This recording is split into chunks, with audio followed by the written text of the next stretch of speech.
নীলাচলে আবির্ভাব আমার, নাম ভক্তি সিদ্ধান্ত সরস্বতী। আজ বলবো সংসারে পরে জীবের কি হয় দুর্গতি।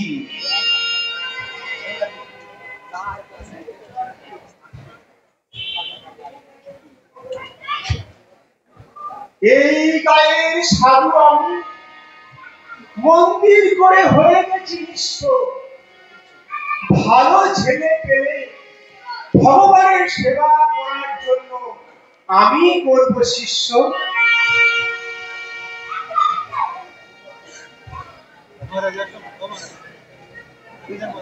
ধর্ম করো, কর্ম করো, অনেক করো সেবা, গুরু সেবার মতো এই জগতে আছে কি বা?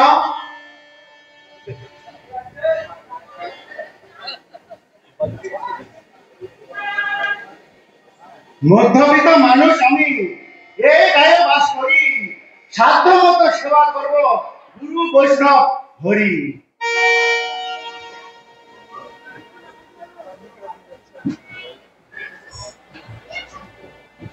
গৃহস্থ সংসার আমাদের, সংসারের কাজ কত, এ জগতে কাজ হয় না গুণ সেবার মতো।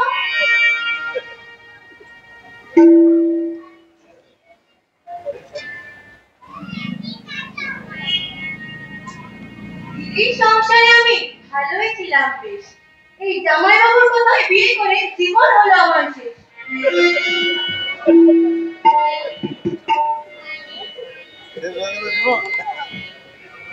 এই গায়ের ছেলে আমি, ওই শ্যামল আমার বন্ধু।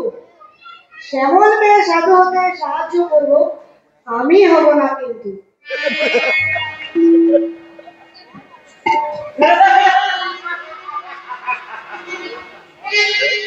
এই পাগলের মতো ঘুরে বেড়াই আমি এই গায়ের ছেলে।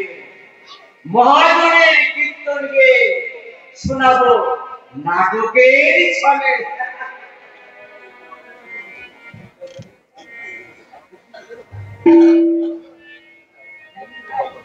আমি কাকা কাকিমার সংসারে থাকি, ভালো লাগে না। হরি ভজনের ছলনায় আমি করে ফেললাম গীতার সংসার।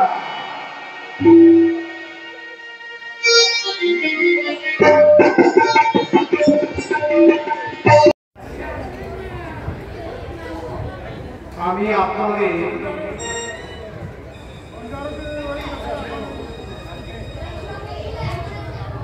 আজ একটি ভক্তি রাজ্যের নতুন উপাখ্যান দেব। আমাদের জড়জাগতিক আশা আকাঙ্ক্ষার শেষ নেই। আমরা আমাদের ভগবানের সেবার ছলনায় নিজ ইন্দ্রিয় তর্পণে ব্যস্ত। ছলে বলে কৌশলে আমরা আমাদের জড়জাগতিক আকাঙ্ক্ষা পূরণ করতে গিয়ে পারমার্থিক জগতে প্রবেশ করার সব আস্থা বন্ধ করে দিচ্ছি। প্রথমে আমাদের সাধুদের প্রতি শ্রদ্ধা জন্মায়, তারপর সাধু সঙ্গ হয়। সাধু সঙ্গ প্রভাবে সব গুরুর চরণাশ্রয়ের সুযোগ আসে। শ্রী গুরুদেব কৃপা করে আমাদেরকে ভগবানের সেবায় নিয়োগ করেন। ভক্তিমূলা স্বীকৃতি হইতে শ্রদ্ধা উদয়, শ্রদ্ধা হইতে সাধুর সঙ্গ অনায়াসে হয়।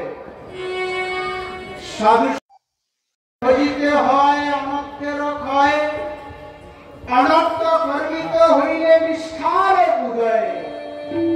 নিষ্ঠা নামে যত হয় অনর্থ বিনাশ, নামে তত রুচিক্রমে হইবে প্রকাশ। রুচিযুক্ত নামেতে অনর্থ যত যায়, ততই আসক্তি নামে ভক্ত জন পায়। নামাসক্তি ক্রমে সর্বানর্থ দূর হয়।